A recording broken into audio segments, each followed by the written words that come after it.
आज का हम लोग का पहला प्रश्न है, निम्न में से कौन सी संख्या 8 से विभाज्य नहीं है। यानी कि दिया गया ऑप्शन में कौन सा संख्या है जिसको यदि 8 से भाग दिया जाए तो पूरी तरह से विभाजित नहीं होगा। यही हम लोग को ज्ञात करना है। तो इसके लिए जानना होगा कि 8 से विभाज्यता का नियम क्या है। तो 8 से विभाज्यता का नियम हम लोग जानते हैं कि 8 से कोई संख्या विभाजित होगा या नहीं होगा। कैसे चेक करते हैं? लास्ट का 3 अंक से बना संख्या को हम लोग चेक करेंगे 8 से। यदि लास्ट का 3 अंक से बना संख्या 8 से विभाजित हो जाता है तो हम लोग क्या बोलेंगे कि ये पूरा संख्या 8 से विभाजित होगा। तो लास्ट का 3 अंक हम लोग सब में छांट लेते हैं। अब सबको हम लोग बारी बारी से क्या करेंगे, 8 से विभाजित करने का कोशिश करेंगे, यानी भाग दे करके चेक करेंगे कि 8 से कट रहा है कि नहीं कट रहा है। तो 8 9 72, 72 गया तो यहाँ कितना बचा 7, 7 पर 2 72 हो गया। तो 72 हम लोग का चल जाएगा, यानी कि पूरे को यदि 8 से भाग देंगे तो 8 से विभाजित हो जाएगा, यानी कि ये पूरा संख्या 8 से विभाजित होगा। हम लोग को निकालना क्या है, जो 8 से विभाजित नहीं होगा वही हम लोग का आंसर होगा, यानी ये तो हम लोग का आंसर होगा नहीं। अब 112 को 8 से भाग देंगे तो 8 एकम 8, 8 3 11, 32 हो गया। 32 को भाग देंगे 8 से, कट जाएगा। ये पूरा कट गया 8 से, यानी कि ये पूरा संख्या भी 8 से कट जाएगा। और 8 से विभाजित होने का मतलब हम लोग का आंसर ये नहीं होगा। क्यों? क्योंकि हम लोग को निकालना है जो 8 से विभाजित नहीं होगा। अब इसको भाग देंगे हम लोग तो 8 पचे 40, बचा यहाँ 1, 12, 12 8 से नहीं कटेगा। इसका मतलब 412 में यदि 8 से हम लोग भाग देंगे तो नहीं कटेगा, 8 से विभाजित नहीं होगा। इसका मतलब पूरा संख्या 8 से विभाजित नहीं होगा। तो नहीं होगा तो क्या होगा, हम लोग का आंसर यही हो जाएगा। क्यों? क्योंकि निकालना क्या था कि 8 से विभाजित नहीं है, यानी नीचे दिया गया संख्या में कौन संख्या है जो 8 से विभाजित नहीं होगा, यानी 8 से पूरी तरह से भाग नहीं लगेगा। तो यही हम लोग का संख्या है जो 8 से पूरी तरह से विभाजित नहीं होगा। हम लोग का अगला प्रश्न है, निम्न में से कौन सी संख्या 9 से विभाज्य नहीं है। यहाँ क्या करना है, 9 से विभाज्यता का नियम लगा करके हम लोग को चेक करना है। और क्या निकालना हम लोग को, यहाँ 9 से विभाज्य नहीं है, ये देखना है कि कौन सा संख्या है जो 9 से विभाज्य नहीं होगा, यानी 9 से जिसमें भाग नहीं लगेगा। तो 9 से विभाज्यता का नियम क्या है, दिए गए संख्याओं के अंकों का योग, यानी ये संख्या है, यदि अंकों का योग 9 से कट जाता है यानी विभाजित हो जाता है तो हम लोग कहेंगे कि पूरा संख्या 9 से विभाजित है। तो हम लोग चेक करते हैं, 9 4 13, 13 1 14, 14 में 0 जोड़ेंगे तो 14, 14 4 18, कितना आ गया 18, 18 9 से कटता है कि नहीं, 18 9 से विभाजित हो जाता है। इसका मतलब कि ये पूरे संख्या में यदि 9 से भाग देंगे हम लोग तो 9 से पूरी तरह से विभाज्य हो जाएगा। इसलिए हम लोग का आंसर ये नहीं होगा। क्यों? 9 से विभाज्य जो नहीं होगा वही हम लोग का आंसर होगा। ये नहीं पूछ रहा कि 9 से विभाजित होने वाला निकालिए, बोला जो 9 से विभाजित नहीं होगा वो आपका आंसर होगा। तो ये तो 9 से कट जाएगा। हम लोग का अगला है 7 7 14, 14 8 22, 22 3 25, 25 2 27, कितना योगफल आ गया 27। और 27 9 से कट जाता है, यानी 27 में 9 से विभाजित करेंगे, भाग देंगे तो क्या होगा, भाग लग जाएगा। इसका मतलब ये पूरा संख्या 9 से पूरी तरह से विभाजित हो जाएगा। तो हम लोग का आंसर ये भी नहीं होगा। अब इसको चेक करते हैं हम लोग, तो 3 5 8, 8 2 10, 5 15, 15 3 18, 18 आ गया। अंकों का योग कितना 18, और 18 9 से पूरी तरह से विभाजित होता है। इसका मतलब कि पूरा संख्या 9 से विभाज्य हो जाएगा। तो हम लोग का आंसर ये भी नहीं होगा। 4 ऑप्शन में 3 ऑप्शन हम लोग का फेल हो गया है, तो हम लोग कह सकते हैं कि चौथा आंसर हम लोग का हो जाएगा। इसको चेक करने का जरूरत ही नहीं है। हम लोग का अगला प्रश्न है, निम्न में से कौन सी संख्या 9 और 11 दोनों से पूर्णतः विभाज्य है। अभी तक पूछ रहा था कि कौन विभाज्य नहीं है, यहाँ पूछ रहा है कि पूर्णतः विभाज्य है, यानी कि पूरे 4 ऑप्शन में कौन सा ऑप्शन वाला ऐसा संख्या है जो 9 से भी विभाज्य हो जाए और 11 से भी विभाज्य हो जाए। तो क्या करेंगे हम लोग, दोनों से चेक करेंगे, यानी 9 का विभाज्यता का नियम लगाएंगे और 11 से विभाज्यता का भी नियम हम लोग लगाएंगे। तो 9 से विभाज्यता का नियम क्या है? अंकों का योग, यानी जो संख्या दिया है संख्या के अंकों का योग 9 से विभाज्य हो जाना चाहिए, यानी पूरी तरह से भाग लग जाना चाहिए। तो जोड़ के देखते हैं हम लोग। 7 2 9, 9 7 16, 17 1 18, 18 1 19 और 19 और 9 8 17, कितना हो गया? 27।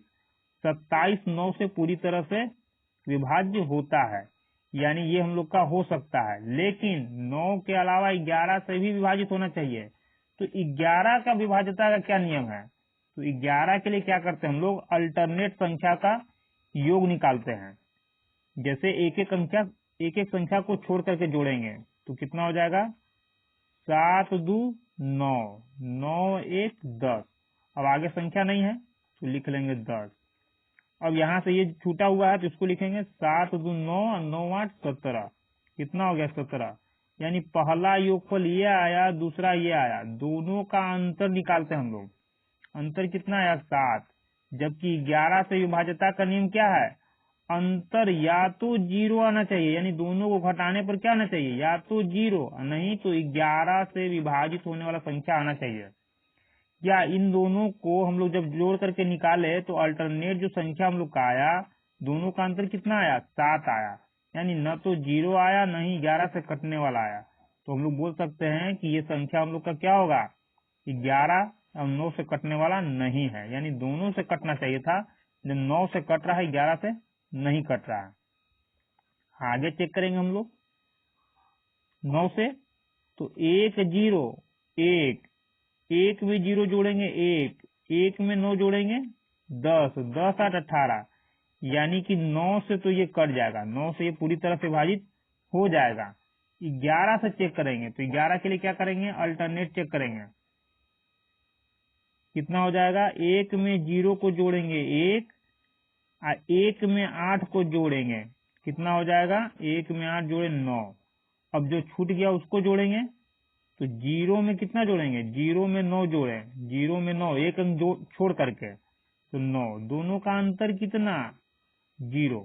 अब दोनों का अंतर 11 के लिए अंतर 0 होना चाहिए या 11 से कटने वाला, तो अंतर तो 0 आ गया। 9 के लिए 9 से कटने वाला, जो कि योगफल कितना आया था? 18, यानी कि ये 9 से भी कटेगा और 11 से भी कटेगा। तो हम लोग का आंसर क्या हो जाएगा? ऑप्शन नंबर बी ही हम लोग का आंसर हो जाएगा, जो कि 9 से भी कट रहा है और 11 से भी कट रहा है। हम लोग का अगला प्रश्न है, यदि संख्या इतना 8 से विभाज्य है, यानी पूरा संख्या 8 से पूरी तरह से विभाज्य है, तो y का न्यूनतम मान ज्ञात कीजिए। यानी y की जगह क्या रखा जाए? y की जगह क्या, कम से कम कितना रखे हम लोग y की जगह कि 8 से पूरी तरह से विभाज्य हो जाए? तो पहले संख्या लिख लेते हैं 64 84 और यहाँ है y, उसके बाद है 6। 8 से कटने का यानी 8 से विभाज्यता का नियम क्या है?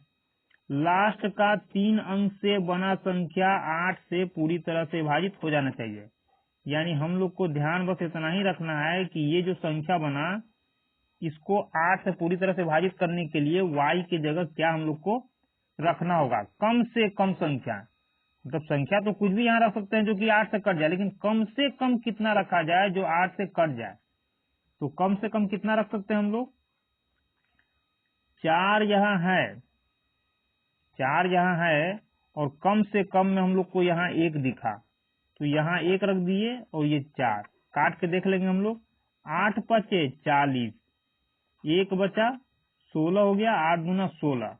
यानी कम से कम ऑप्शन में 1 है, बाकी सब 1 से ज्यादा है, और 1 को रखने के बाद ये पूरा संख्या लास्ट का कट जा रहा है, तो हम लोग क्या बोलेंगे कि y का वह न्यूनतम मान 1 है जो कि रखने पर ये पूरा संख्या 8 से पूरी तरह से विभाजित हो जाएगा। तो हम लोग का आंसर क्या हो जाएगा? Option number C 1। हम लोग का अगला प्रश्न है, यदि 7 अंकों की संख्या ये 11 से पूरी तरह से क्या विभाज्य है, तो x y के योग का कोई एक मान क्या होगा? यानी x y का योग का मान निम्न में से क्या हो सकता है, यही हम लोग को ज्ञात करना है। तो संख्या क्या है? 50 4x 5y 3। क्या होना चाहिए? 11 से विभाजित होने वाला, और 11 से विभाजित होने का क्या नियम है? अल्टरनेट हम लोग एक एक संख्या छोड़ करके जोड़ते हैं, या फिर सम स्थान वाला और विषम स्थान वाला चक्कर लगाएंगे कि सम स्थान के अंकों का योग और विषम स्थान के अंकों का योग। उतना ना करके हम लोग क्या करते हैं, एक एक स्थान छोड़ करके जोड़ते हैं। तो 5 4 9, 9 5 14, 14 3 17, कितना आ गया? 17 हो गया। ठीक है, अब जो छोड़ दिए थे उसको जोड़ेंगे। तो 0 में x जोड़े x, x में y जोड़ेंगे प्लस y। 0 में x जोड़ दिए और y जोड़ दिए, अब ये तो जुटेगा नहीं, तो कितना हो जाएगा? x plus y, x plus y. 11 से कटने का नियम है, तो दोनों का अंतर कितना आना चाहिए? 0 या 11 से कटने वाला, 0 या 11 से कटने वाला। अब ये 0 कैसे होगा?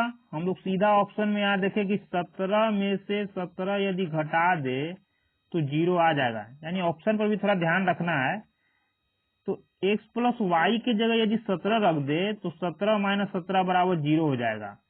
और x और y का जगह इसलिए रख दिए हैं क्योंकि क्या बोल रहा है कि x और y के योग का कोई मान, यहाँ न्यूनतम या अधिकतम कुछ नहीं बोल रहा है, इसलिए हम लोग यहाँ इसको डायरेक्ट ले लिए, ज्यादा बड़ा नहीं देखे हैं। यानी बड़ा और छोटा का ऐसा कुछ चक्कर नहीं था, बस देखना ये था कि इसके साथ क्या घटा दे कि 0 हो जाए। तो 17 में से 17 को घटा देंगे तो 0 हो जाएगा। 17 यहाँ हम लोग को मिल गया। यहाँ न्यूनतम या अधिकतम का कोई बात ही नहीं कर रहा था, इसलिए हम लोग 17 को लेकर के यहाँ रख दिए, तो हम लोग का आ गया 0। और 11 से कटने का नियम क्या था? लास्ट में, यानी कि अंतर कितना? 0 या 11 से कटने वाला आना चाहिए, तो 0 तो आ गया हम लोग का। किससे आया? 17 से। तो ऑप्शन नंबर डी हम लोग का आंसर हो जाएगा।